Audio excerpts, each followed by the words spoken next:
And a good Thursday evening, everybody. Chris McDonald with you on a McFiles Thursday. We have got the one and only, the what I don't know what she is. She is the future host of the McFiles when McDonald's hair gets totally out of his head and he's in a wheelchair. And I told her when I saw her in New Hampshire, up in the part of the country where she's at, that she's going to be the one that's going to sit and show me a little screen and say, "You used to host this show. You remember that?" Good to have Magdalene Rose on the show with us tonight. How are you, kiddo? I'm good. Thank you for having me. Yeah, it was good seeing you, dear. Back about a month ago, we were really grateful to see you. Listen, we want to get your take on this stuff that's been going on in the country. Hadn't talked to you in a while, and I wanted to get what you had feel about this Durham stuff and all the deep state stuff and about Obama and Clinton and all that. What do you think? Where's all this headed? Do you think anywhere, or is it just going to be a bunch of blather and we're all going to be sitting there knowing what we already knew back in 2016, but just nothing's going to be done about it? I think that one. I think nothing's going to come from it. I think it's a Trey Gowdy hearing situation where he sits there and he yins and he yells at all that and nothing really comes from it. And that's something we've seen many, many times before.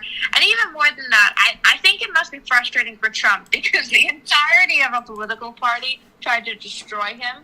And nobody really has done anything to stop that or fix it or have any justice whatsoever. So if you're Donald Trump, you must be very, very frustrated. No, he is, and he's posting a lot of memes, and maybe that's his way of getting it out of the system. Maggie, look, I have never seen anything in my lifetime what they tried to do to this sitting president, and it's treason to me. It's sedition at the very least. It's sedition. It may not be treason, but it is sedition.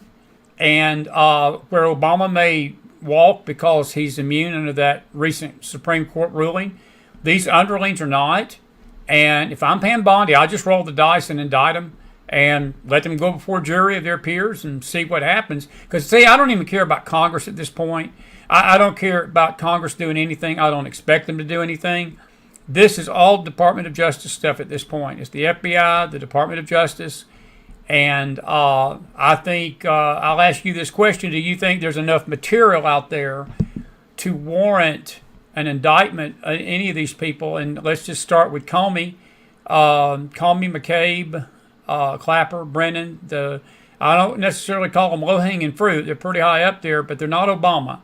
I think Clinton's got some criminal liability facing her. I think there's a lot of them do, but I just think you got to send a message. You just do. And, look, an indictment is not a conviction, but if you at least you indict him, you've got it on the record. They got to get on that stand and talk. They got to put it on the record, and you can get it for perjury. The great Al Capone didn't go down for killing a lot of people. He went down for tax evasion.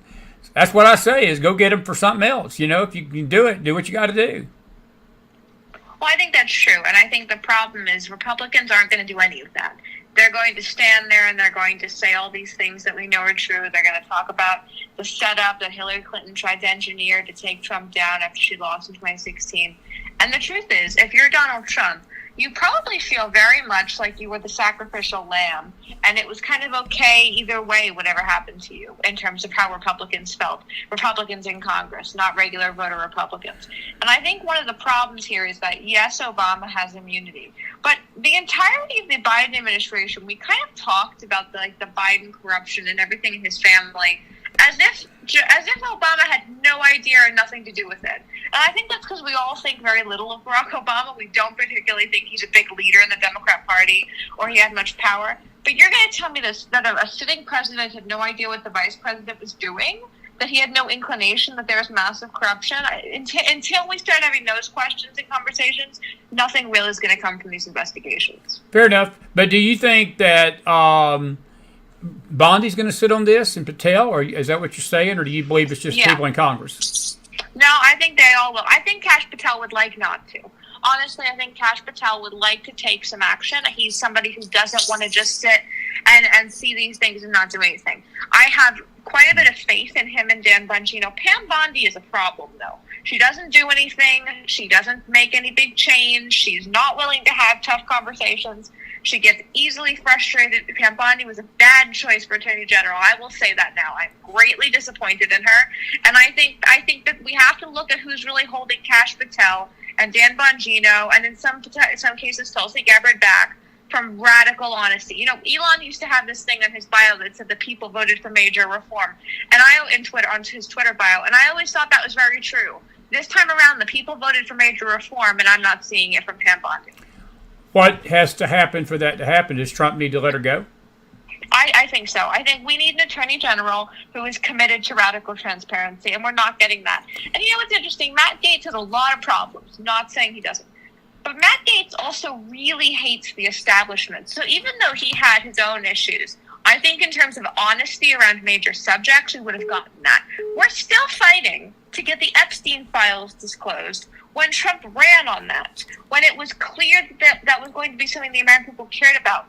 that whole thing about Epstein didn't kill himself broke every party line, independents, Republicans, Democrats, all of them, all people in all those categories agreed. I think Pam Bondi is holding back this administration. Let me ask you this. What kind of, let me rephrase this question. Let me rephrase it this way with you. How much time would you give her to get her act together before you pull the trigger? Would you give her this summer? Would you give her another month or two? And if nothing happens by, say, September, October, you pull the trigger? Or, I mean, I don't mean a literal trigger. I'll say that and get in trouble for that. But I mean, you basically cut her loose from the administration, get somebody else in there, because the clock is ticking, Magdalene. Every day that goes by, this stuff is going to get more diluted. The media is going to get involved. Social media is going to get involved. And it's going to be a heyday for lawyers. And I think the pickings are hot. You get it while they're hot. You don't let the media taint it. You don't let social media taint it. You go out there and you get it done if there's enough evidence to show that they've done it. And what I've seen Tulsi Gabbard reveal is something we did not know. And I heard even Lindsey Graham say that on one of the programs the other morning. He said, because he was pressed about this. I said, why didn't y'all do something then? And he said, look, we're finding out things now that we did not know because they had these files clamped down for so long. And that goes back to Gina Haspel. That goes back to CIA people. And Gina Haspel is in trouble tonight. Jeff Sessions is in trouble. Bill Barr is in trouble. They knew this stuff, Mag. They knew this stuff. And they didn't do anything about it. And I think they put a lid on it. And I think that's just as criminal culpable as the rest of them. I do too. I mean, quite honestly, I would fire Pam Bondi now. Okay. I'm sick of it. I'm tired of the sort of, I'm going to show you everything. I'm going to go on Fox News. I'm going to live on Hannity. And yet nothing comes from it. And she's not even being particularly hard line on other things, like outside of corruption. If you look, for example, at Kristi Noem, who, again, has her own scandals. This is not a scandal-free administration. But Kristi Noem gets up every day and is hardcore. She films the commercials. She goes on the trip. She sends people out of this country in droves. She goes after illegal immigration in a way a Homeland Security Secretary never has. So Kristi Noem is delivering. Marco Rubio is delivering. Scott Bissett, totally delivering. Howard Lutnick, same thing. So I'm frustrated because I see the difference between cabinet secretaries who are doing what they're supposed to, and then we get to Pam Bondi, and I'm yet to point to a great accomplishment. Like, that's the thing. If you were to point to Marco Rubio, you would say, well, he's helping a peace treaty in Uganda. He's doing this with Venezuela. He's cutting extras from the State Department. What can we reasonably say about Pam Bondi? This is not an administration where you can have people just sort of laying about. Who would you replace her with?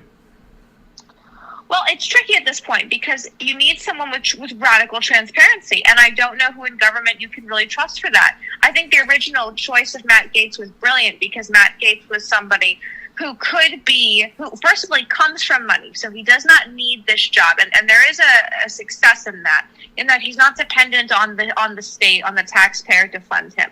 So I think that Matt Gaetz could be reevaluated, but he's done himself no favors with his TV show that has not done well. So, I mean, honestly, at this point, I'd put in someone like Ted Cruz. I'd put in somebody who is a little bit unlikable. I think Trump looked for someone likable. That was a mistake. He should have picked somebody unlikable.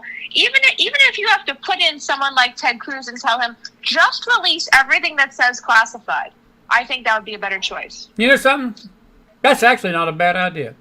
I wouldn't put Matt Gaetz in. I've lost a lot of respect for him. Some of this anti-Israel talk that he's been pushing, and I've been very, very, very disappointed. I would not want Matt Gaetz anywhere near government. That's just me, and I got my reasons for that. But Ted Cruz is actually not a bad choice, Mag. I'm telling you, that is brilliant because I do think Ted Cruz belongs. You know, and this is the thing: Ted Cruz and Trump are not eating buddies. And there's a lot of history between the two of them, and I think that'd be ideal. And then the Dems couldn't come out there and say, "Well, Trump's hired one of his cronies to go in and do his bidding." No, he's hired one of his former enemies. You know, and I think Ted Cruz is ticked off too. I think Ted Cruz is PO'd to what he's seen the Dems try to do to this country. I think it's a brilliant idea. It's a brilliant idea. You want the job? I'd hire you in a heartbeat. I'd put you in there. if you got your No, law I mean, degree. No, I think the great thing about Ted Cruz as well is that he's so unlikable on so many No, it's levels. true. It's true. Absolutely, Really, it is. He struggles. I'm shocked that man has been elected in a statewide election multiple times at a high level ever. Like, it's really surprising. I think if you put Ted Cruz in, two things would happen. First of all, he's so arrogant. He would do whatever it took to be successful to stay. He's one of the most arrogant politicians, I think, in American history. So that would happen. And second of all, he doesn't care about people in government.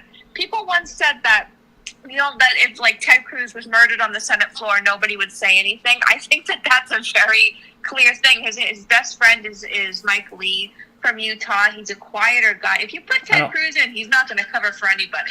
I don't like Mike Lee. Mike Lee's too much establishment. And I saw Josh Hawley's name put out there. What about him? Josh Hawley wants to be president, and he's made that very clear to young Republican groups. He's made that very clear to everybody. He'd like to be considered for VP next time. If it's an older person that wins, he has serious presidential aspirations. I did not know that.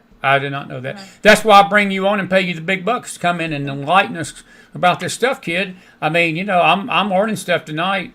But no, I think your Ted Cruz idea is not bad, and I will tell you, I saw Matt Gaetz' name out there. I don't like Matt Gaetz. I think that there was a reason why Trump backed away from him quickly, and the worst thing Matt Gaetz could have done is get a podcast, because he started pushing a bunch of stuff that was in his heart and in his mind. And as I said, I've lost every bit of respect for him myself, but that's just me. All right, we'll follow that. We'll see what happens, and I would say they better do something, I think, pretty quick. Do you think that there's going to be, I think we had you on last time, and I don't know if it was right, as the Epstein files were being declassified by Tulsi. Let me ask you about Tulsi Gabbard. Would she be qualified to be Attorney General? No, Tulsi Gabbard would not. I think she's in the height of what she should be doing. Okay. And I think she's doing a pretty good job. But I think the best thing Tulsi Gabbard could do is be in a position that does not require continuous press conferences. Now, you're going to remind me one day when I'm in my nursing home that we're having these conversations, right? And you're going to remind me how much wisdom you gave me. And you're going to have that little screen like I showed you that day I saw you.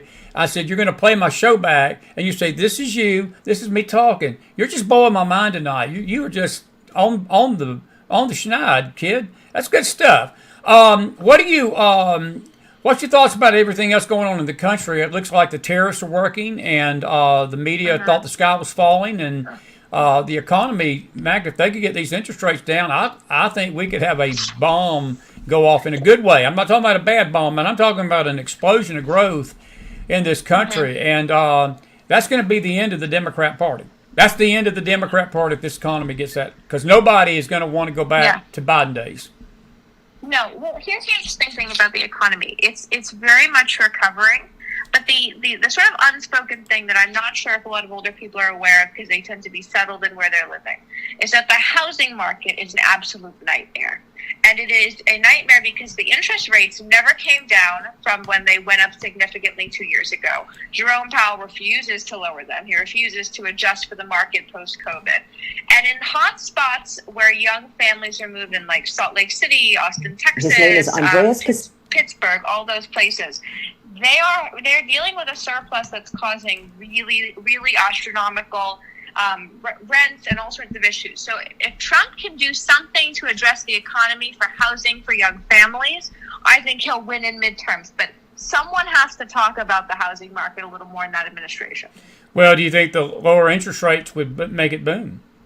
I think it would help, because the rental market is a nightmare. And what's happened is people are renting their homes over and over again. They're trying to get money for them, and the rental rates are pretty fair. I mean, they're a little high, but the problem is good point. That they don't understand. Older owners understand that a lot of young people are paid through Venmo or Cash App or things like this. So there are a lot of very qualified people who are trying to rent who can't because they don't have W-9s. And I think if Trump could address that, it would help. That's a great point. That's a great point. Number 2 tonight. That's excellent.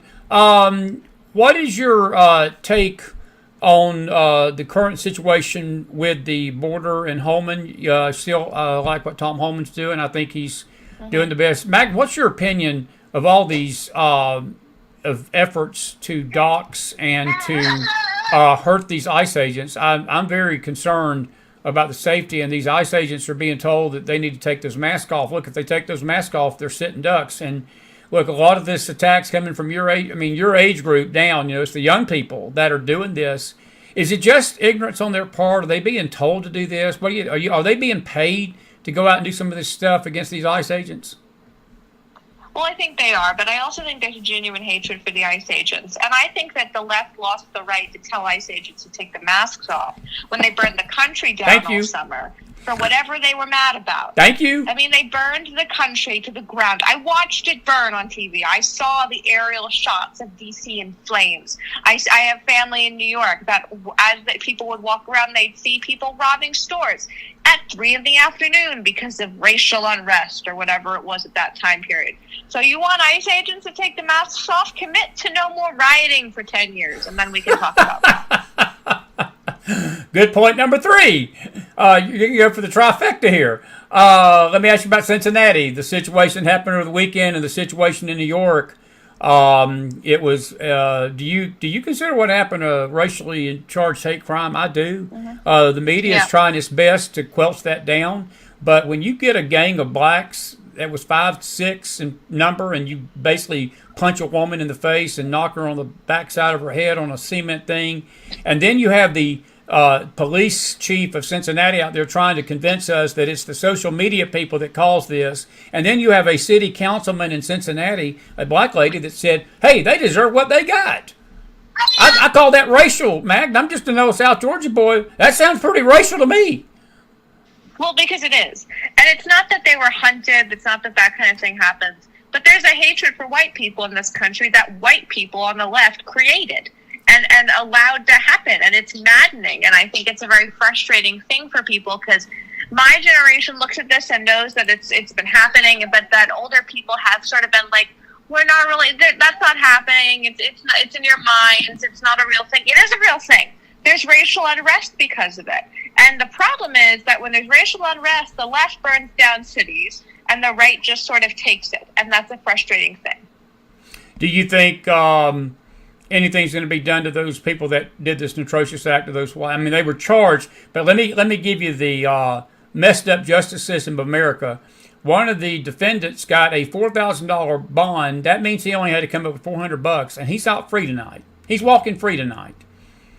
If me and you would have done that to somebody, Mag, I'd have had $1 million bond placed on me if that had been opposite, and somebody of Caucasian nature did that to a black. They'd have to be put in protective custody. People would be rioting outside the jail. They'd be rioting outside Cincinnati. Cincinnati would be burned down tonight. This is the hypocrisy of this country. Am I right?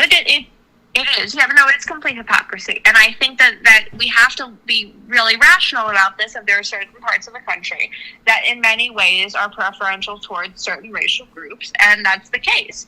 And that's not something that's good for white people or for Republicans or Christians or any of that, because I think the left in certain racial groups operates in the standpoint that they are permanently oppressed people and other people are not. They're permanently pushed down, so they have to get even. I believe that.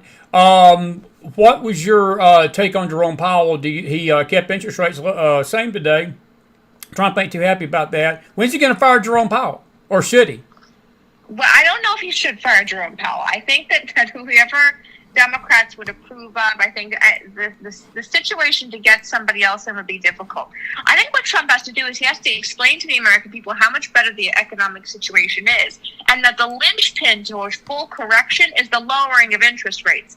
Interest rates are astronomical, and they have been for a long time, and Jerome Powell refuses to accept that we have left the COVID home buyer bubble has burst, and until he does, nothing will change.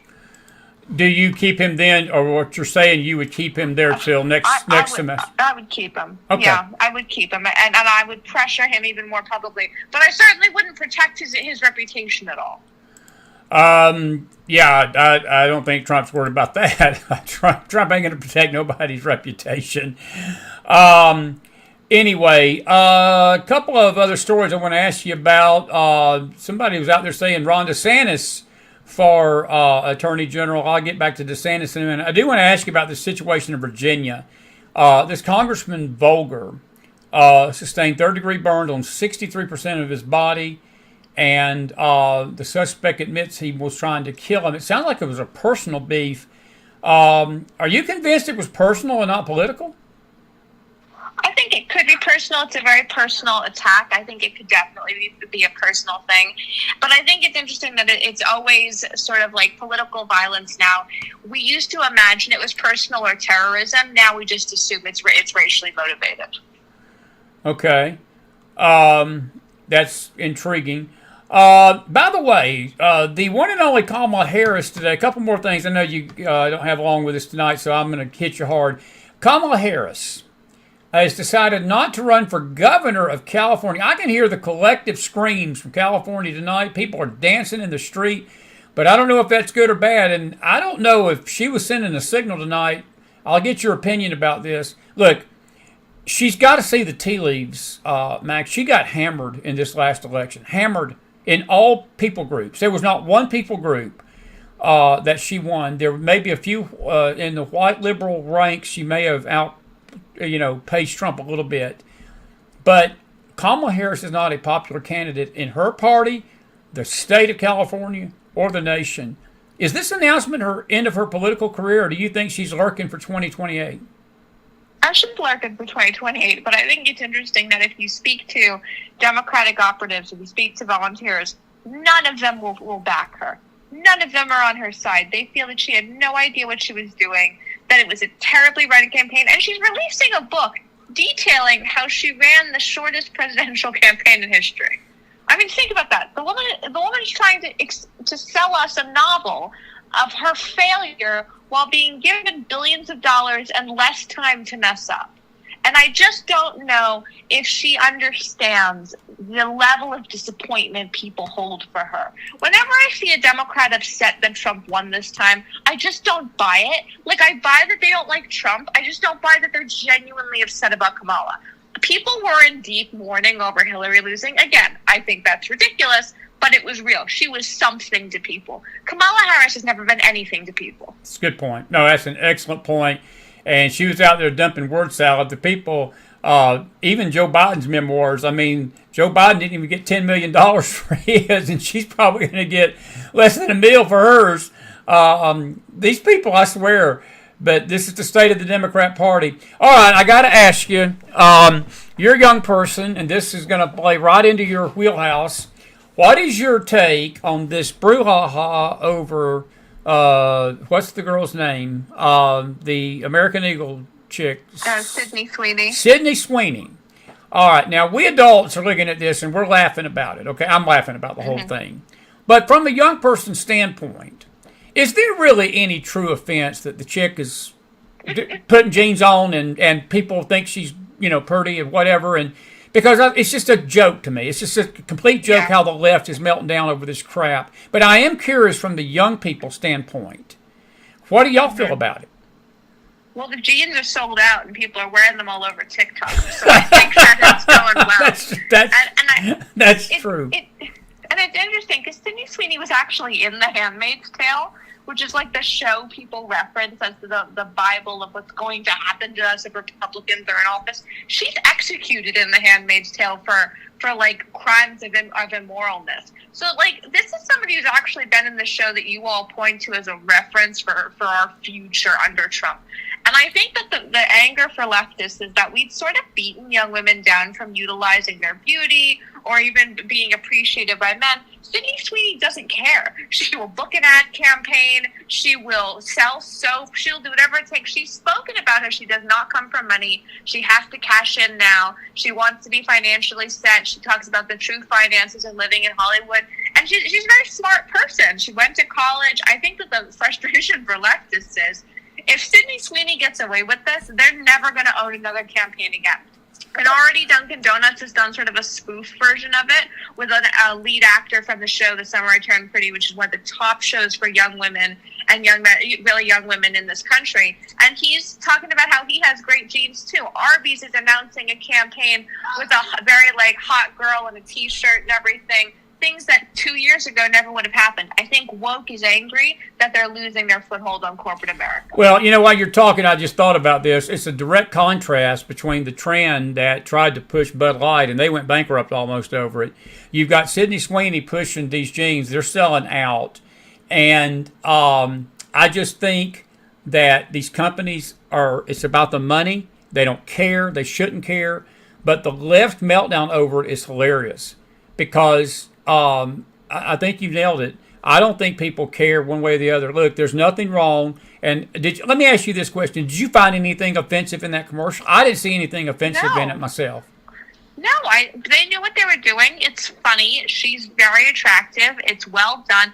It's interesting because this is technically one of the most modest commercials in a major marketing Absolutely campaign. It is. It's very modest. Yeah. Yeah, I mean, and she's featured. The only other things that are featured are a camera, a car, I think a dog in one of the ones that recently came out. But the left cannot take that she's not ashamed of herself, that she's not being a performative feminist. And that's really the thing.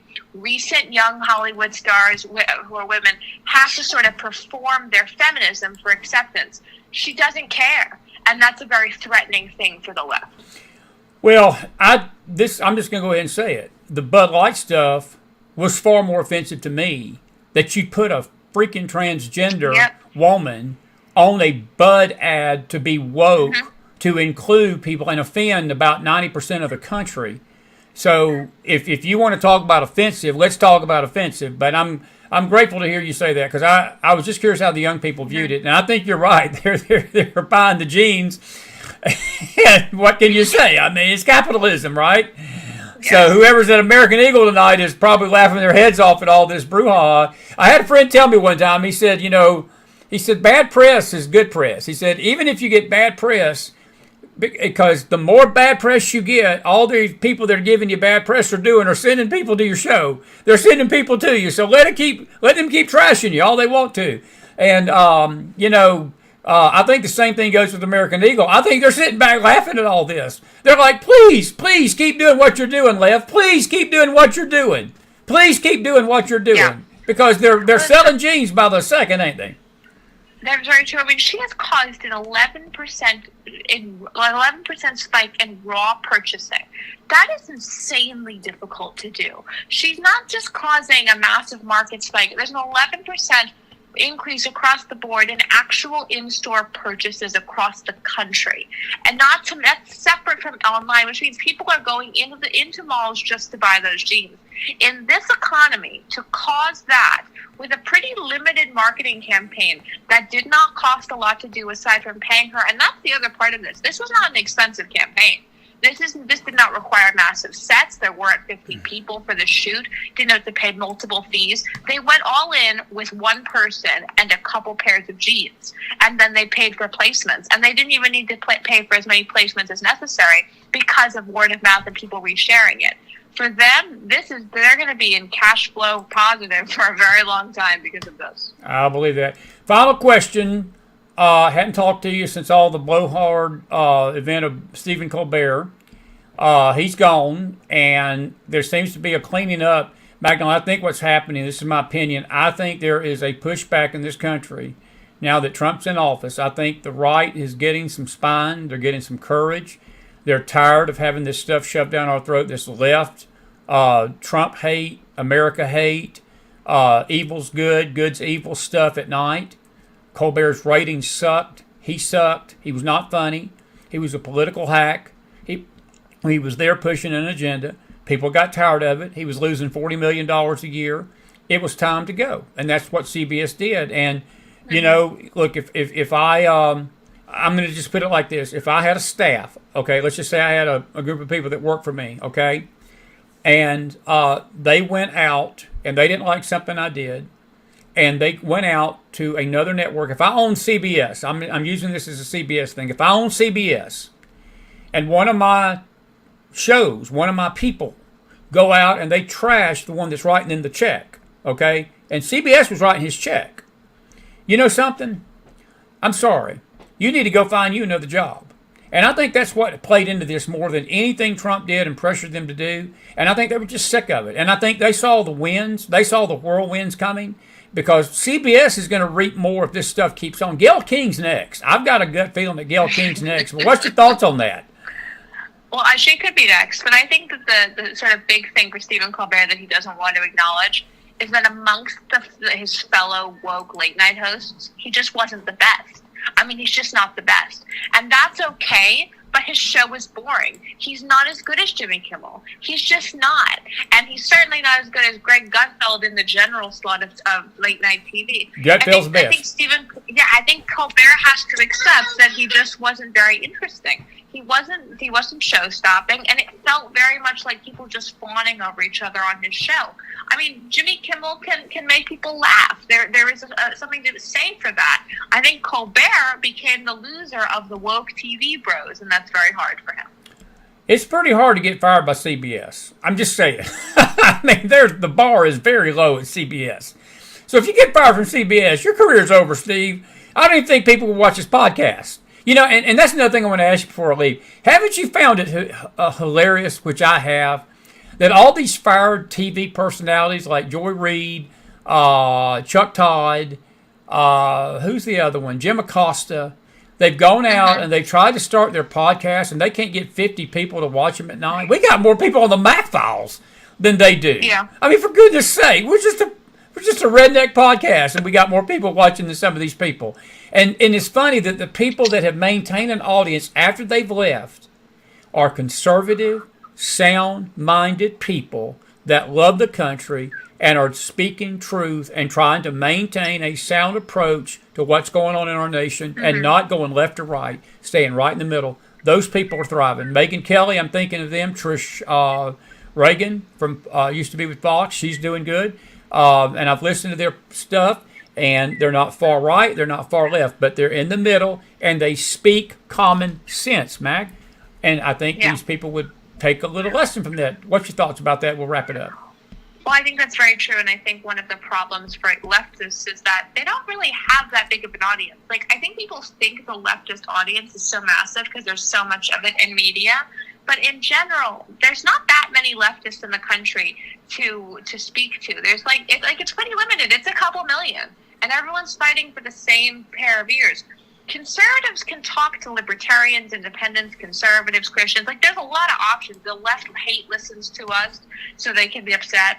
But like, if you're a liberal and you're not also talking to a conservative, your audience share is limited. So I think if someone like Don Lemon in particular, it's very difficult for him because he was sort of the grand star of the CNN world, and then he wasn't, and that's been a hard fall from grace. You know who I think has done okay, actually?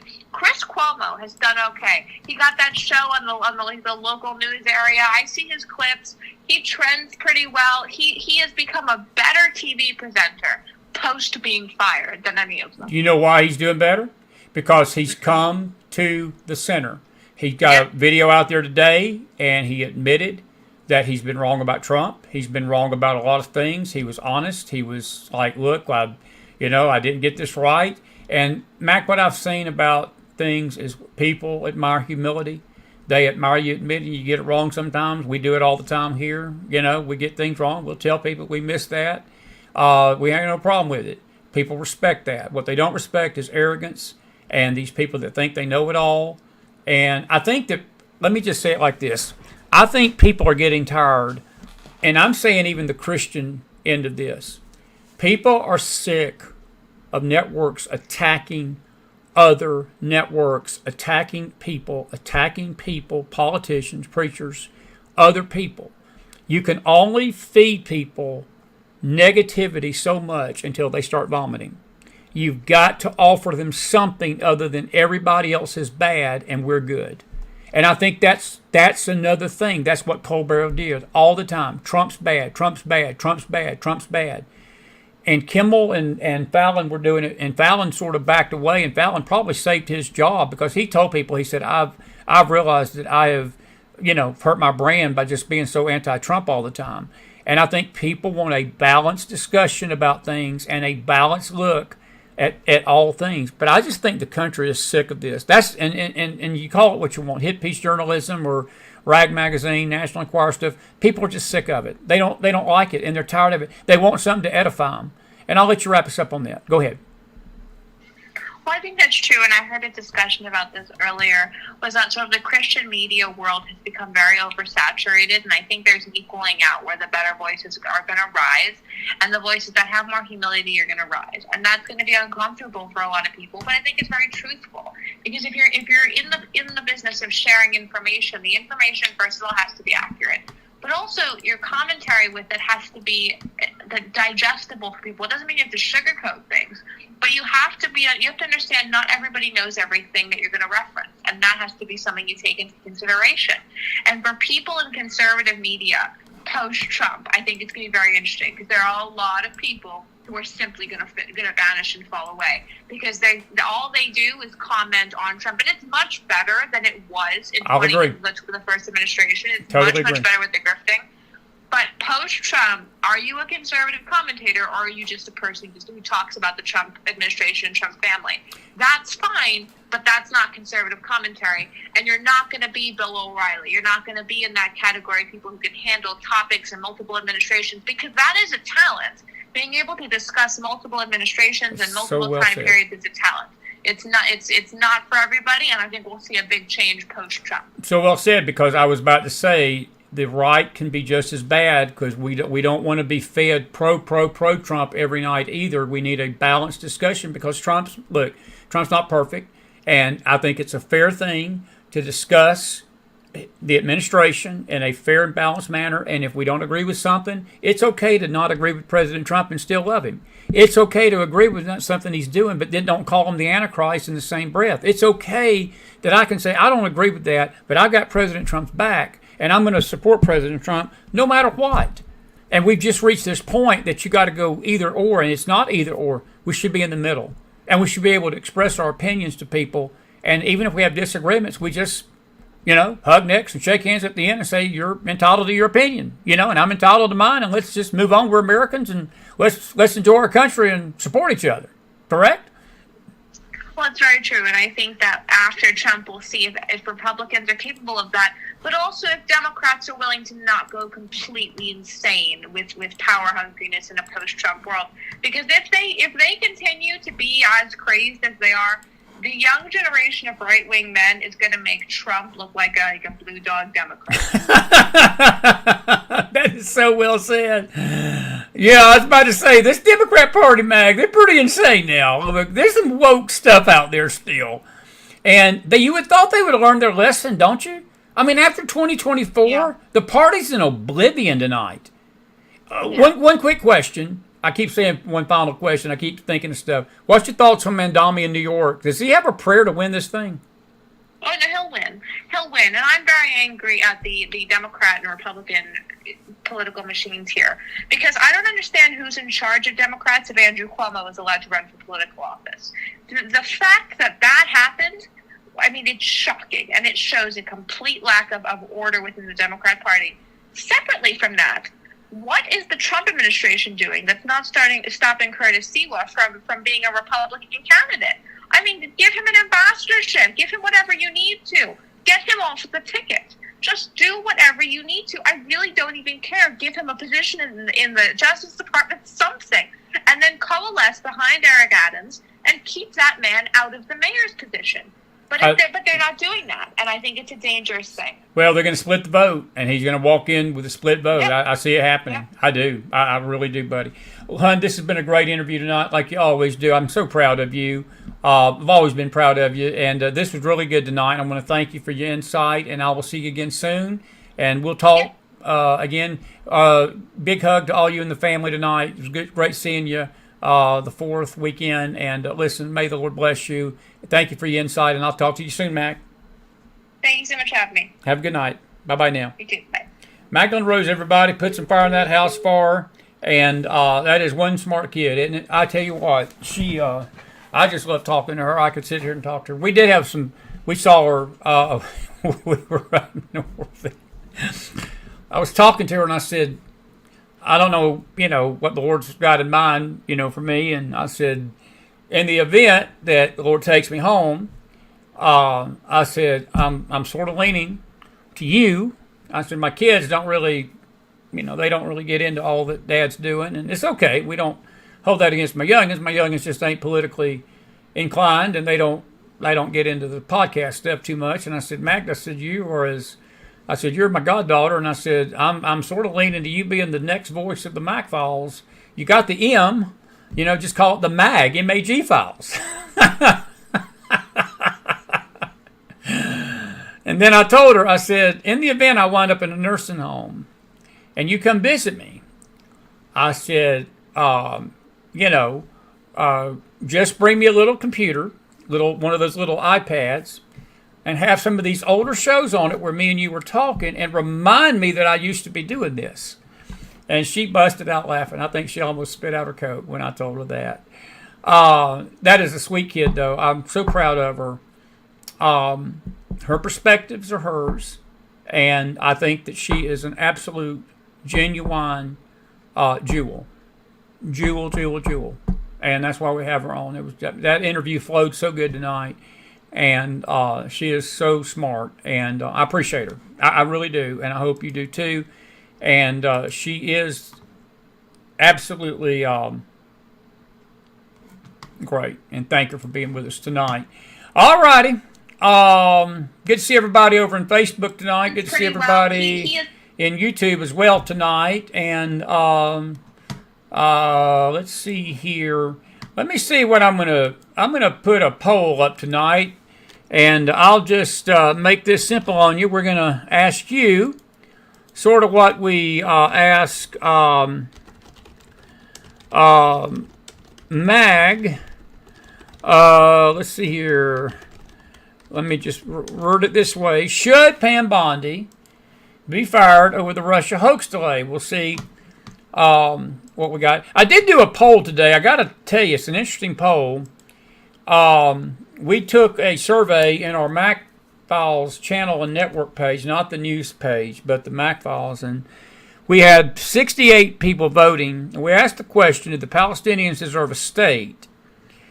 And as of right now, 69% say no, 18% say yes, but not on Israel's territory.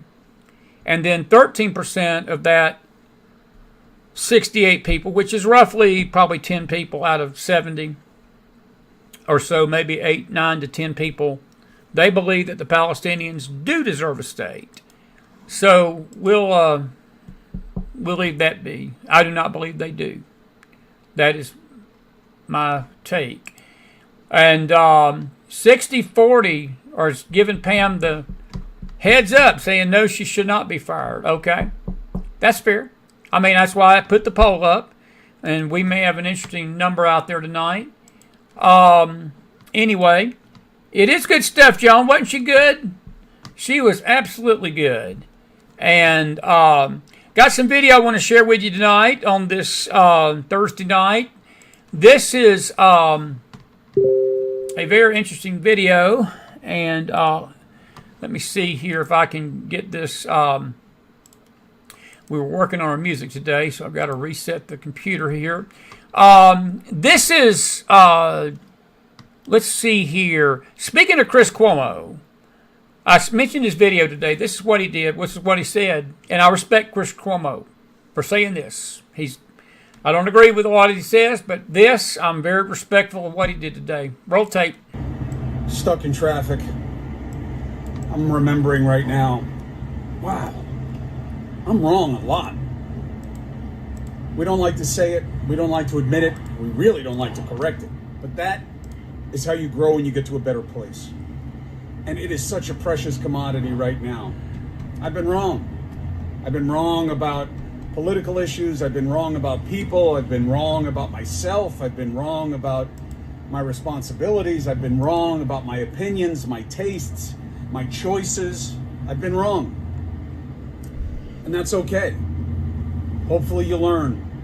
Hopefully when you're wrong, you get to a better place if you do the work, unless you stubbornly hold on. And that's where so much of us are stuck.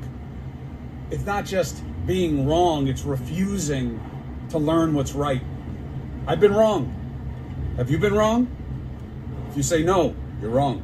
Very well said, Chris. Very well said. Here is Mike Huckabee tonight on the Palestinian state question. Couldn't have said it better. that Hamas will have no future in Gaza. It can't. This was not simply a cold-blooded murder in which people came across the borders and shot innocent people. They massacred them. And they did it in the way that was most physically painful and in the way that was most personally humiliating. And worse, they videotaped themselves doing it because they were proud of it. And they published it with pride. And they announced repeatedly that they would do it again. Hamas is not a government. It's not a standing army. It is a terrorist organization, and they acted like it. And they must be treated as such. And if confirmed, I would hope that this unfortunate, horrific war that has resulted in many, many deaths, including Americans, the taking of hostages for a longer period of time than even the hostages in 1979 were taken during the Iranian takeover, that all of that could come to an end and there could be accountability for what was done to Jewish people on October the 7th of 2023. That's what Israel's fighting tonight. The world continues to lie. The church continues to lie. People continue to lie. Folks, let me say this to you. I'm going to play a video in a minute, and I'll explain this. I'm going to let Joseph Hubbard explain to you why the Palestine to the Sea statement is so vile. You got Christians saying it and supporting it. Pathetic. Roll tape. Just before I start actually my speech, you know, it's funny, Mr. President, you as an Egyptian talking about the land of Palestine and stalling. You know, back in 1948, when the Arabs did not agree to the partition plan and the Jews did, and they opened the war and they lost the war. They lost the war, but you know what? They kept the West Bank and they kept Gaza. Do you know who actually ruled Gaza between 48 to 67 and who ruled the West Bank between 48 to 67? No, not Israel. But here's the thing. How much I bet with you that you have no clue which river and which sea, but you are like zombies. From the river to the sea, Palestine will be free. Listen carefully. If you want to free Palestine, first free Palestine from Hamas. First free Palestine from the terrorists. Bingo! Free Palestine from Hamas. I think we can amen that. I think we can amen that. Goodness, did I lose my, I did lose my, that's elementary, my dear Watson. Keep losing it. That's elementary, my dear Watson. I think we can understand the words that are coming out of that man's mouth. If you're going to free Palestine, get rid of Hamas. By the way, you Gazans over there that are complaining about Israel, it's not Israel starving you to death. The media is telling you that. And there's so many lies. And I have to give Megyn Kelly some credit tonight. I should have downloaded the video. Piers Morgan, who, there are some things I agree with what Piers says, and there's a lot that I don't. But Piers tried to put Megyn Kelly on the spot and asked her, said, well, don't you see the images of all of these Gazan children being starved to death? Don't you see the images of the Gazans being slaughtered? Don't you see the images of what Israel is doing in the Gaza Strip? And Megyn Kelly, to her credit, and I respect Megyn Kelly, and we're going to play the clip maybe tomorrow night, because I'll find it by then. But she said, Pierce, she says, I don't believe one single thing that comes out of the mouth of a terrorist organization called Hamas, and I believe what's coming out of the media's mouth even less. She says, I do not believe Israel is starving the Gazan people to death. I do not believe she's committing genocide. She said, it's all lies, Pierce, and you should wake up. Now, I'm paraphrasing that, but she basically told Pierce to go pound sand. I think that's what we should do. I'm going to show you a starving victim. I'm going to show you the video of a starving individual in Gaza tonight. Sit down, because we got video of those that are starving in Gaza. Roll the tape.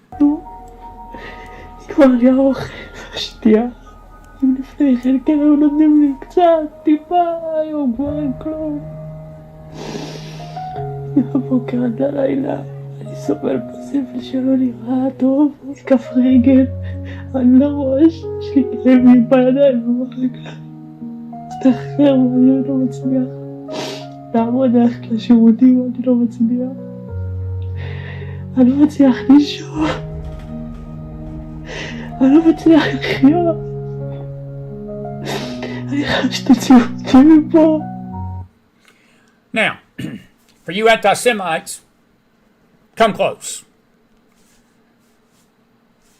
That's an Israeli hostage that is still being held in Gaza tonight. Hamas made him film that. Made him film that to convince Israel to give in to Hamas's demands so that Israel would release the hostages. He's starving to death. They're bragging about it. They're bragging. They want to show the world what they're doing to the Israeli hostages. So, you smug, self-righteous you-know-whats that are out there telling the world that Israel's the problem. You smug, ignorant you-know-whats that are telling people that Israel's starving people to death. You smug you-know-whats. You arrogant, ignorant wretches. And I'm trying to be very, very gentle and kind tonight. But you smug, ignorant, anti-Semitic wretches. Ignorant. Ignorant! Let me tell you this. It ain't Israel doing this. Israel didn't take hostages on October the 7th and starve them to death and torture them. And the way I look at it tonight, and you can like this or lump it, let me tell you something. Anything that happens to the Gazan people is the fault of Hamas. It's not the fault of Israel. It is not the fault of Israel. And you say, well, we need to wrap it up. Well, I tell you what, Hamas needs to wrap it up. They could stop this tonight if they would return all those hostages and be done with it and stop trying to destroy Israel. And let me tell you something. There's a plan out tonight that Israel's about to annex that Gaza Strip and bring it back under her control. And I will tell you this, that is exactly what Israel should do. And while they're at it, I've got a story tonight that you would find interesting in the McFiles News and Journal report that I'd like to share with you tonight, because the Palestinians, and we've not really talked about this a whole lot. This might be a good little discussion for tomorrow night. But this is out of Breitbart yesterday. Trump has slapped sanctions on the Palestinian Authority.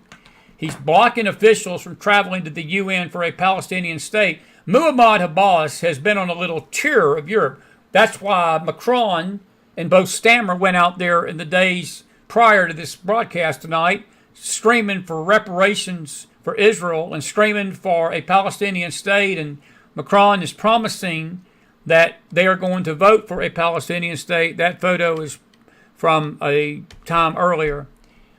Let me tell Mr. Muhammad Abbas something. Your days as head of the Palestinian Authority are numbered. Because if I was Israel, there would be no West Bank. There'd be no West Bank. The Palestinians would rather have Israel ruling them than the Palestinian Authority. The Gazans would rather have Israel ruling them than Hamas. At least some. So, you ignorant, anti-Semitic wretches, listen up. You keep going down this road, and you keep saying this crap that you're saying, okay? And you make yourself look like an ignorant wretch. You're anti-Semitic. You're ignorant. I don't mind saying that tonight. I've been very, very good, well behaved this week, but it is a Thursday night, and I put this cowboy hat on for a reason. I just felt it coming on tonight. See that video I just played you? The world don't see that. That came off of that was a Jewish X account, and the person that posted it said if it had been Jack Dorsey on Twitter, he probably would have had it taken down. He probably would have. The world don't want you to see that. There's many in the church don't want you to see that. They would, if I wouldn't have told you about that video, you would have had people in the church swearing up and down that was somebody from Gaza and claiming Israel was the one doing the torturing and Israel was the one doing the starving and Israel was the one doing that. That's what the media is doing tonight. You can't get aid in there. It was very positive news today that the United States officials are going to Gaza, I think this week or next, and they're going to make sure that that food from the UN that we have been paying $60 to $70 billion for to get to the Gazan people is actually going to get to the people. So, I'll just leave it at that. I'll leave it at that. Nothing but a bunch of wretched imbeciles. Parents, if you're listening to me with little ones, Watch the video. Watch it close. Keep an eye on your kids. I mean this. I'm not preaching at you. Watch your kids. Girl walked out. Watch closely. He followed shortly behind her and then casually picked her up. He walked out of view and into a nearby store with the little girl in his arms. News 4 obtained a criminal complaint. It said the girl's father was in the play area with her sibling and didn't realize she'd walked out. Her mother actually happened to be in the store that the suspect wandered into. She noticed the man with her child, confronted him, and he gave the girl up and took off. Fairfax County Police eventually arrested him. His name is Andreas Caceres Jalden. Parents, you're going to malls and you're going to stores, watch your kids. People are out there wanting to steal them. That family is fortunate tonight. That family is very blessed to have that child back. I'll just leave it alone and let the video speak for itself. That family is very fortunate tonight. Here's Kash Patel on the breakup of a child sex trafficking ring. Roll the tape.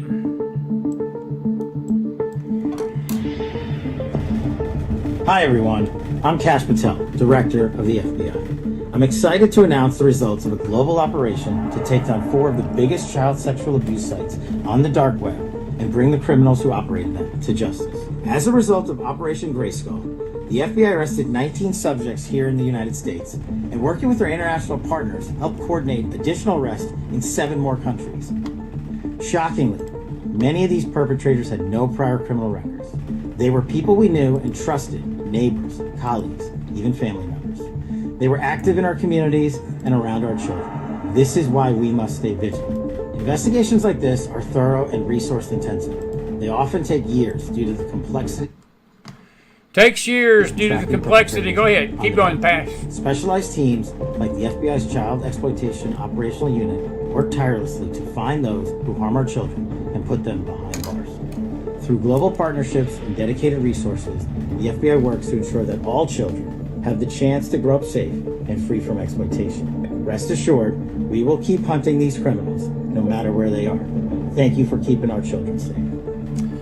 Thank you, Kash, for keeping our children safe. An urgent message to all the Jews in the United States. This is for you tonight. Out all over the country in regard to Israel and Palestine. And we are asking the Jewish people to please return home. Go home, end the protests. Because with all of you out protesting, there is not a single doctor's office or law firm open in the country. Not a single one. Okay? And the Palestinians, you can just, I'm sure that all of us can skip a 7-Eleven Slurpee for a few days, right? This is not a, this is a parody. That was a nasty video that somebody posted basically telling the Jews to go home. That's a Jew hate parody. Stereotyping Jews. That's out there, folks. It's out there. That's out there. Troubling stuff. By the way, even CNN. MSM does not like the fact that Trump is succeeding with the trade deals. I'm going to take your question tonight. It's just 9:30. We started. Early reviews are in on the new trade deal announced with the European Union. The Financial Times says the deal marks a victory for Trump. Is this a fantastic deal then struck by Donald Trump? Absolutely a victory on behalf of the Trump administration. Isabel, the bottom line is this is the biggest trade deal in President Trump's effort to effectively reshape the global trading order. On this deal, the European Union, this is a big win for the U.S. The bigger picture is that Trump is still very much pursuing his longer-term goal of achieving what he perceives to be fairness for America. It is a triumph of a lot of things. Certainly, the president ought to take a victory lap. I think it ends up being good for the European Union. It's a blow against the conventional wisdom. Yep, they're melting down. By the way, speaking of meltdown, did you hear about the beatdown today in the White House prompting this reporter? This is how you handle a feckless media. This is why we love President Trump. Roll tape. Now, you can't hardly hear that. He's asking the question, why did you not push these tariffs on these nations and implement this policy in your first term? He's sort of talking a little low there, but listen to Trump's response. That's his question.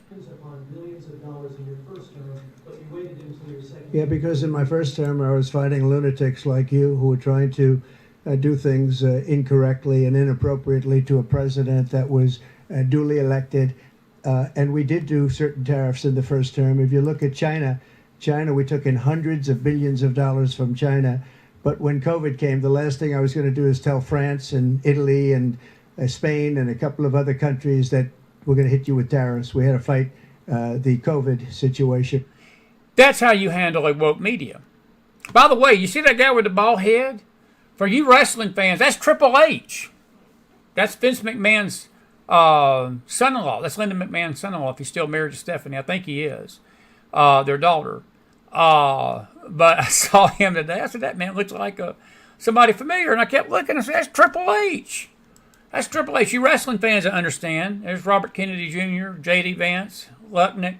I'm not sure who these other two guys in the back are. But this media, they're going to learn. Maybe.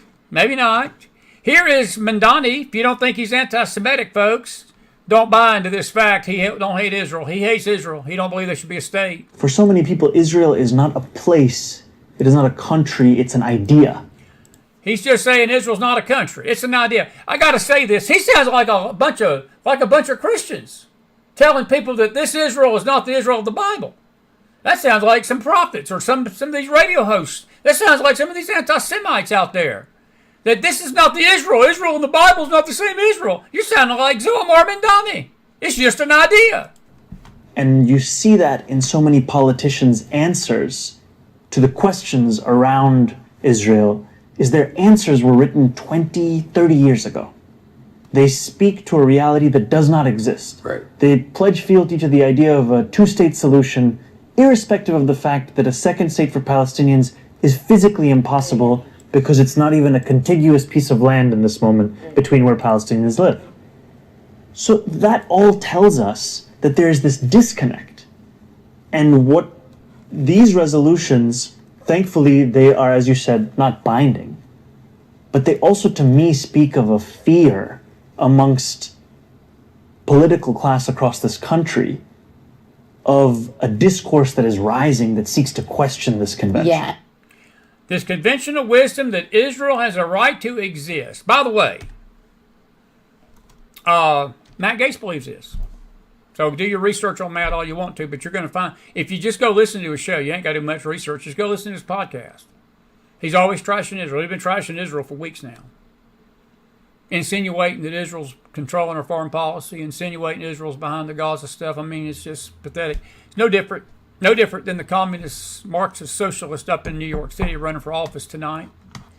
Anyway, a couple more things. Here's Caroline Leavitt. I just love her. She is absolutely fantastic. Best press secretary ever. She don't take no buff. That's why she's in that position. Roll the tape. If you talked with the president of his position on the stock trading ban bill before Congress, he obviously had pretty loaded comments about Senator Hawley. There's some reporting that they've since spoken. What is his position on the current status of that bill? The president has spoken to Senator Hawley, who called him, and the president took that call. As the president said in the Roosevelt Room yesterday, conceptually, he of course supports the idea of ensuring that members of Congress and United States senators who are here for public service cannot enrich themselves. And the reason that this idea to put a ban on stock trading for members of Congress is even a thing is because of Nancy Pelosi. I mean, she is rightfully criticized because she makes, I think, $174,000 a year, yet she has a net worth of approximately $413 million. In 2024, Nancy Pelosi's stock portfolio, this was a fascinating statistic to me, grew 70% in 1 year in 2024, and her portfolio outperformed every single large hedge fund in that same year, and even more than doubled the returns of Warren Buffett's Berkshire Hathaway. So I think the president stands with the American people on this. He doesn't want to see people like Nancy Pelosi enriching themselves off of public service and ripping off their constituents in the process. As for the mechanics of the legislation and how it will move forward, the White House continues to be in discussions with our friends on Capitol Hill. And they are in discussions tonight, and Trump has been saying all day that she needs to be investigated. We'll see. We will see. I'm trying to get that video. She was on Jake Tapper's program today. Maybe it's I didn't share it to my timeline. Bottom line is Jake Tapper cornered her about this, and she melted down, and you could tell she was not happy that Jake asked her about these stock things. Folks, look, I think these Dems need to understand there's a new sheriff in town. There is a new sheriff in town. Here is the 2016 situation, put in a pretty good summary of Barack Obama. Trump will not be president. Highly critical biased text messages between senior FBI officials Peter Strzok and Lisa Page. There will be no question about the outcome of this election. And she got ahead of herself. This utterly stunned this campaign. Head home. You should get some sleep. We'll have more to say tomorrow. Our constitutional democracy enshrines the peaceful transfer of power. The peaceful transition of power is one of the hallmarks of our democracy. We want to do everything we can to help you succeed, because if you succeed, then the country succeeds. These declassified documents that were just released. Officials in the Obama administration were asking for the identities to be unmasked of Americans. Unmasking of aides and staffers of the incoming president. The basic charge, political spying. To disrupt the peaceful transfer of power. Unmasking of American citizens. It could be a real problem. Why is it that the unmasking of Flynn somehow ended up in the pages of the Washington Post? Clinton should be behind bars. To investigate Michael Flynn. The vice president said that yesterday, and then the last name on this list is Joe Biden. The Obama administration was bitter. They wanted to do everything they could to undermine the incoming Trump administration. Really designed to sabotage and really upend the new administration. An outgoing president and a vice president and a Washington Post columnist and the FBI setting up an incoming administration. Wow. That's a real conspiracy, and nobody wants to talk about it. Obamagate. Obamagate. It is coming to a theater near you, folks. It is coming to an American courtroom, hopefully soon. Interesting stuff. Interesting stuff. By the way, let me remind you something that James Comey told George Stephanopoulos. I tell you what, I'm going to pass on that. I'll play that another time. Here is Chuck Schumer today complaining. Did you hear about the ballroom?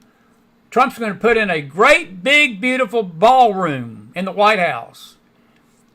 Chuck went out today and was screaming, just screaming, that it's taxpayer money when it's not. Caroline Leavitt, you got to love her. Roll tape. There's even something more confounding. Some breaking news. Just now, the White House announced construction of a $200 million White House ballroom that will begin in September. A $200 million ballroom. Where'd this money come from? Did Congress appropriate it? I don't think so. It's almost like Doge was never about waste at all. President Trump and other donors have generously committed to donating the funds necessary to build this approximately $200 million structure. Trump and Associates are paying for it, not your taxpayers. Chuck Schumer just went out and lied tonight. Bill O'Reilly, and I wish I had that clip. We were going to have Magdalene on tonight, and I didn't really download a lot of clips because I wanted to let her have some time. But Bill O'Reilly was out this week basically saying that he has lost all respect for Chuck. He's good friends with Schumer. He knows him at least. I'll just leave it at that. And I'm pretty sure that that's not surprising. This is, let's see here. This is Caroline Leavitt again. And let me, if we can get this one up. We're having a little problem with our downloader tonight. Let me see here. Give me 1 minute. I want to play this. This is Caroline Leavitt with another woke reporter who looks like the same guy that asked Trump the question today about the tariffs, but it's not going to let me download it. We'll have that for tomorrow night. That is all right. We need something for tomorrow night. All righty. I think I'm done. Grateful you California folks are okay. LA shook again today. We had a tsunami night before last. It was Tuesday night. And I just wish I don't want nobody to get hurt, but whenever we have weather events, we get almost 1,000 live viewers. We just talk about the country, and everybody just just yawning. Get the weather going. I'm gonna have to start a weather channel. I've just got to start a weather channel. Chrissy the Weatherman. That's gonna be my new nickname. Chrissy the Weatherman. Not Chrissy. Christoph the Weatherman. St. Christopher. Anybody buy into that one? St. Christopher the Weatherman. Now that'd be a great channel. That'd be a great show. Alrighty, I'm done. It's 9:45, and since my computer's not going to cooperate with me, I'll just talk to you. And let me see. Robert, you says, let me hear a judge. I'm not sure exactly what you're talking about there, brother. But 51-49 right now. It's interesting. It's a very close poll about Pam Bondi. 51 votes. Sort of split half and half right now. If you got something to say, Corey, yes, he is a smooth talker. The Bible warns us about in these last days. He's not the smooth talker, but he definitely acts like him, don't he? If you got any questions or comments about tonight's show, Roger, you say Bondi is the weakest link in Trump's chain. I'm mixed, Roger. I understand Magdalene's. Issue with her. I get it, because she's not the only one that's got an issue with her. I've talked to other people that have issues with her. I just want Pam Bondi to do what's right for the country. I know that we want justice to be handed out tomorrow. I do. But these kind of things cannot be haphazardly done.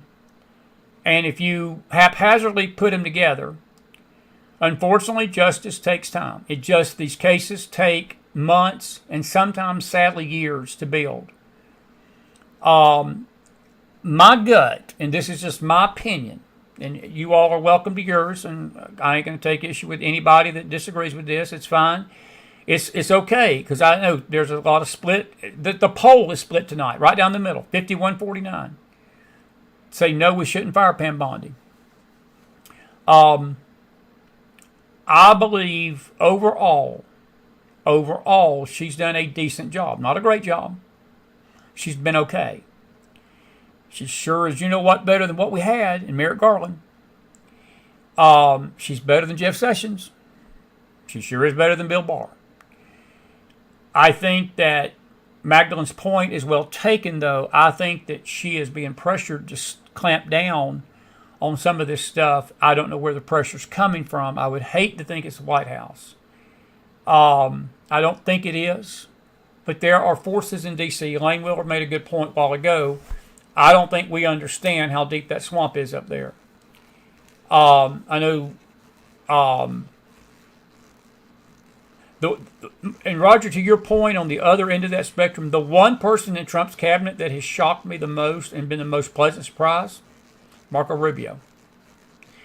Of all the cabinet picks that Trump put out there, I was very concerned that Marco Rubio would work sort of like he did in Congress with Trump the first term. He was sort of a chameleon. There'd be times he'd support him. There'd be times he would sort of go with the swamp. He'd be in and out.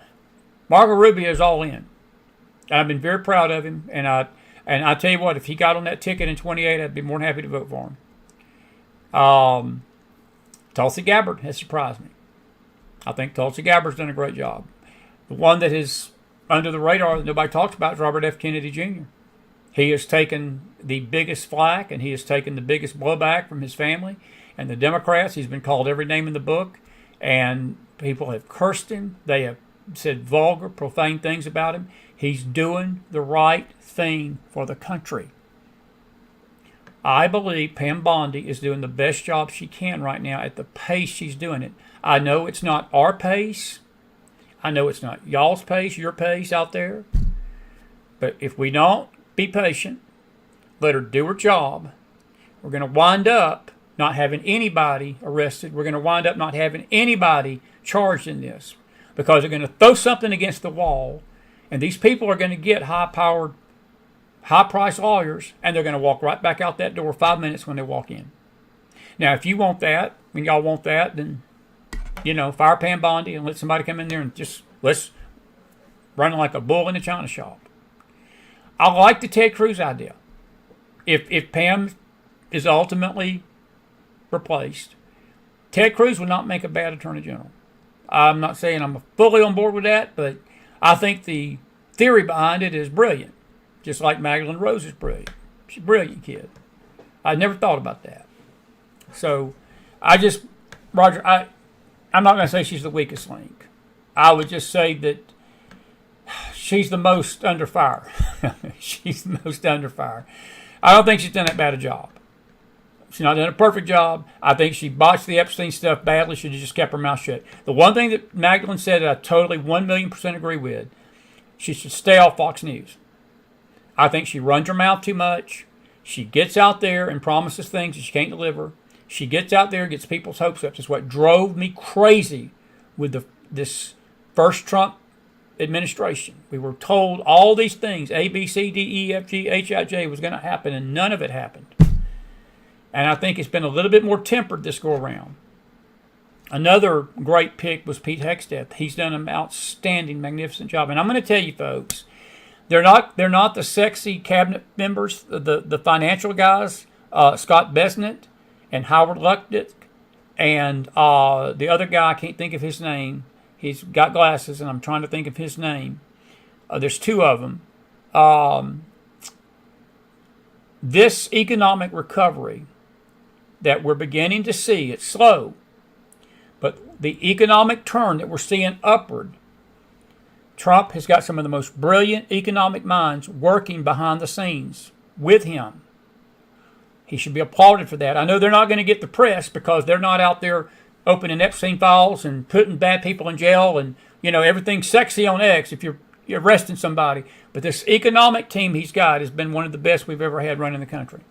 They should be recognized. And I think that goes to Trump. I just think all of his cabinet has done a very decent, good job. I don't think any of them's done a bad job. That's just my opinion. And y'all are entitled to yours. But that's just Chris. We don't want to see justice rushed. I don't care how fast and how impatient we're getting. We do not want to see justice rushed. We just don't. Please understand, we don't want to see justice rushed. We don't. Anyway, Liz Goldman says if you like Pam Bondi, then the new person will have to start at square one, and the case will take that much longer. That's Liz, your point is well taken. If you fire, your point, I agree with Liz Goldman. You're absolutely square on, 1,000,000% right, friend. That's exactly what I think we need to understand, too. What's going to happen if you get somebody cold turkey and they come in, they're going to have to go right back to square one. I say let her play this out. I would say give it to the end of the year. Give it to the end of the year. And Roger, I tend to believe you are you're wrong, buddy. I love you to death. You're a good guy. I think you're wrong on Bondi, but that's fine. The Democrats, Roger says, tried to impeach Trump in less time than Bondi had been in office. I know that, Roger, but they didn't succeed. That was political. Look, I'm going to say this to y'all tonight. I say it to everybody. I'm not just saying it to Roger. I'm saying it to everybody. Justice should never be political on either side. That lady that's holding that scale of justice, she's blind. That means the justice for a Republican should be the same justice for the Democrat. The Democrats weaponized the justice system. That's how they impeached Trump. And it was wrong. And it eventually failed because it was wrong. And it was proven to be wrong. We do not want to get in the ditch and become them and trying to do the same thing and make this a political witch hunt. It's not a witch hunt. These people basically usurp the government of the United States. They are seditious traitors.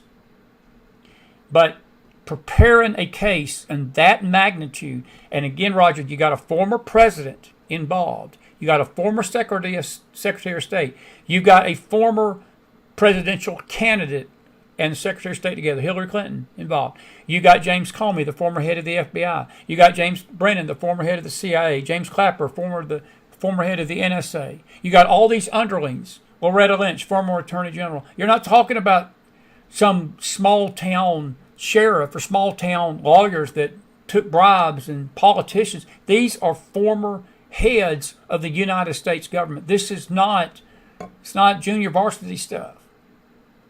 I'm okay with Pam Bondi taking her time. I'm with you, Liz. Let her take it. Let her do what she got to do. I understand the angst. I get it. And that's why I didn't disagree with Magdalene, and I think she's entitled to her opinion. She's coming from it from a young person's standpoint. And I get her point. I see her point. Because I hear it not just from her, I hear it from a lot of people. Why isn't Pam Bondi doing this? Why isn't she doing that? Why isn't she saying this? Why is she saying that?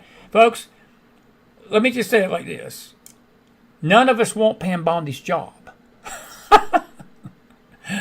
You know, it just kills me when all these people criticize these people in office. If we were put in that place, we wouldn't last 15 minutes. And the pressure they're under to do what's right for the country is immense. They need our prayers. They need our prayers. And I'll just leave it at that. And I'm not taking issue with anybody. But that's just how I feel about it. I'm just saying.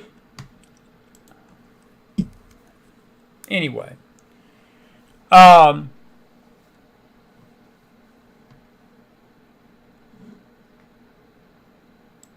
Marvin, I have absolutely no idea what you're talking about. I really don't. Jeannie says, I have no idea what kind of pressure and major decisions Pam Bondi has to make to protect our country and to bring out the bad guys and prosecute them. I don't want to be in her job position. Jeannie, you just made my point. You keep making my point. If President Trump wasn't happy with Bondi, we would know about it. Give it time. Cleo's right. Cleo is absolutely right. And Brandon, you're right. She needs her ducks in the row, and that's what I agree. And we got to be patient. We've got to be patient. And I'll say this, folks. Look, it's Trump. It ultimately is Trump's decision. It's Trump's decision. But I think reading body language and just reading what he's saying, I don't think that he is unhappy with her at all. And folks, I say this again. We're not dealing with low-level hanging fruit. These are former federal leaders and presidents and secretary of states, FBI directors, CIA directors, NSA directors, former attorney generals that are involved with this stuff. So yeah, we need to take our time and make sure it's done right. They're already using the media out there to squelch some of this stuff, and they're already using Congress. Some of these congressional Democrats are already starting to cackle. Oh, this is just a witch hunt. This is political. No, it's not political, but we don't need to turn it political. It's nothing to do with politics. They turned it into politics. They weaponized the Justice Department against Trump. It was wrong. It was demonic, to be frank with you. It was flat out demonic. I'm with y'all. I'm with y'all on that. Totally agree with you. Any other questions? I'm free. It's up to 54-46 no to the firing Bondi. I've got another, well, how long have we been going? We've been going an hour and a half. Yep, 1 hour, 28 minutes. I'm going to give you 5 more minutes. You got something to say? We always give you a chance to talk at the end. So talk on. Got a few more statements? Now it's 55-45. No to firing Pam Bondi. We're approaching 100 votes. Folks, be sure to subscribe to our YouTube channel. If you're listening tonight and you've not subscribed to this channel, hit that subscribe button. Check your subscribe button. People are being unsubscribed. And please do that. Please subscribe to our Telegram rooms. And Cleo's put the links out there earlier tonight. Thank her for being with us tonight. And our prayers for her. She's been under the weather. And grateful for her being here tonight. Bless you, friend. Bless you. Troubling things going on in Australia that we'll talk about maybe next week. Some of this stuff. And deep state stuff. The deep state stuff. All righty.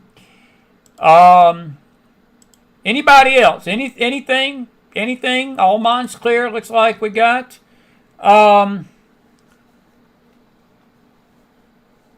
Most people on Facebook are saying don't fire her. Joan, you're right. I'm like, I don't think anybody.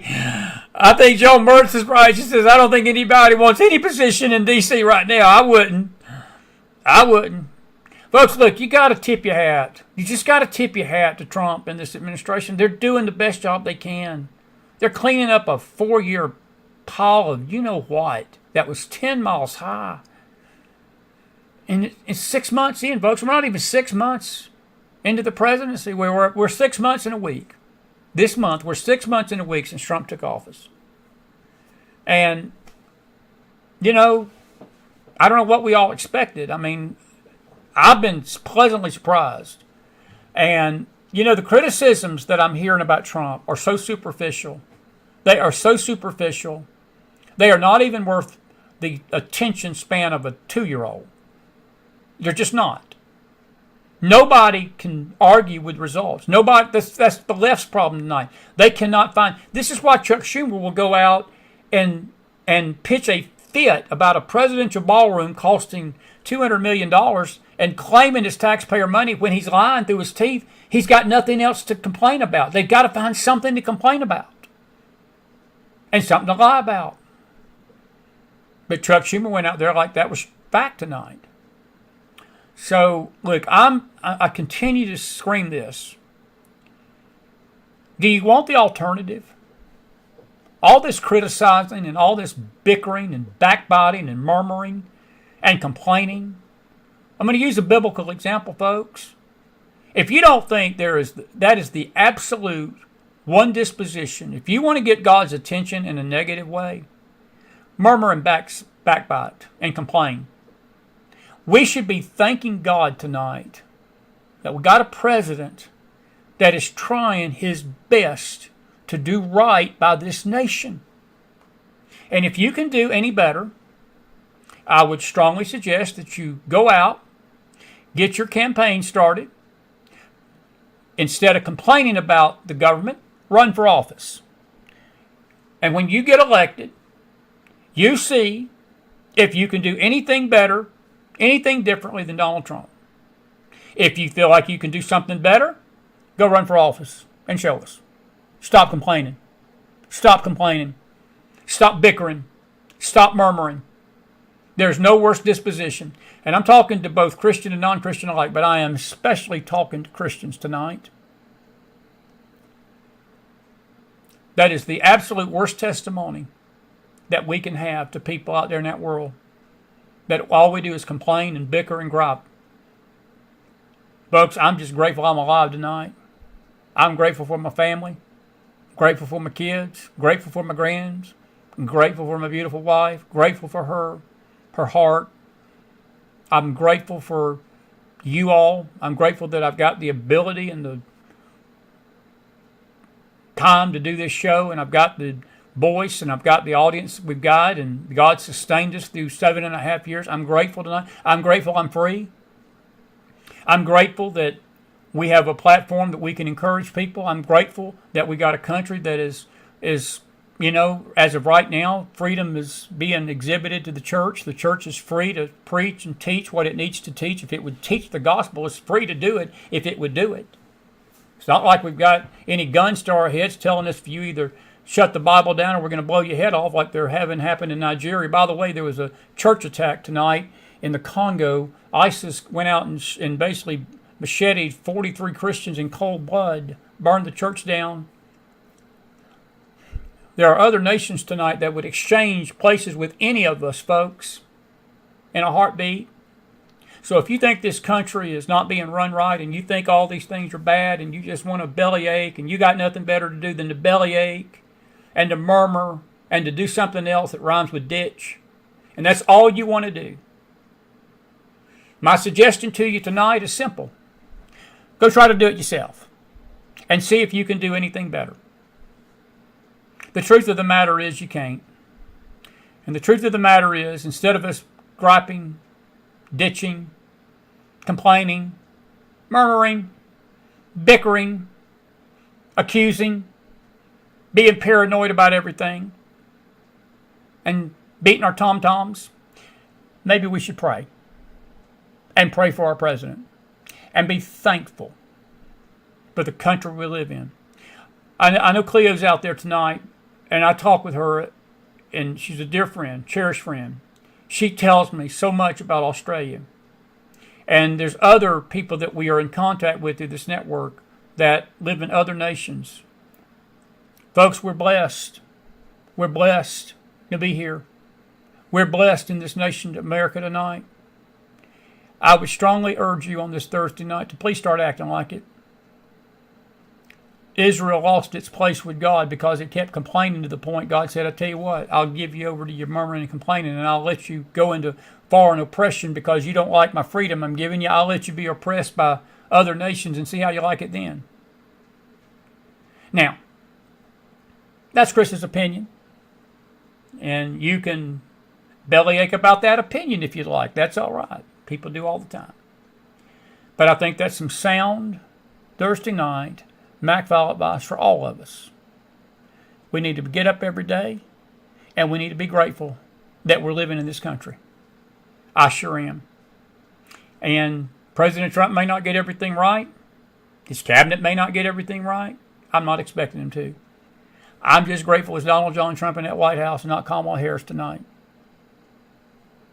That too you should be thankful for. And that's all I got to say tonight. And I'm done. God bless you. God bless your families. God bless this great nation of America. Now, you Bible students, we'll see you early in the morning. Very short, brief Bible study. I'm done, but I'll see you tomorrow night late. As of now, we may not be on tomorrow night, but we will be back Monday. If we're not on tomorrow night, we will be back on Monday with Eric Karen.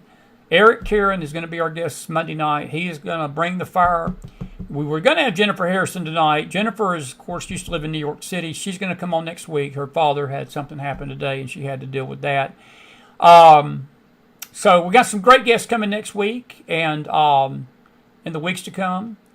I want to tell you I love you all tonight. Thank you for being part of the show. Thank you for being part of this journey. Thank you for being the people you are. We love you, and we're grateful that you're listening, and we don't take it for granted that you are. That's why I'm grateful for you. And may the Lord bless you all tonight. Have a good one. I'll see you either tomorrow. Definitely see you over the weekend with the faith on Sunday. Good night, everybody. Pray for your country. Pray for President Trump.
that the Bible is right. There is objective evil in this world, and there's absolutely no excuse for this happening. And in terms of how to fix it, let me say it again. We don't need more gun control. We need more idiot control, and that's what we need to be talking about.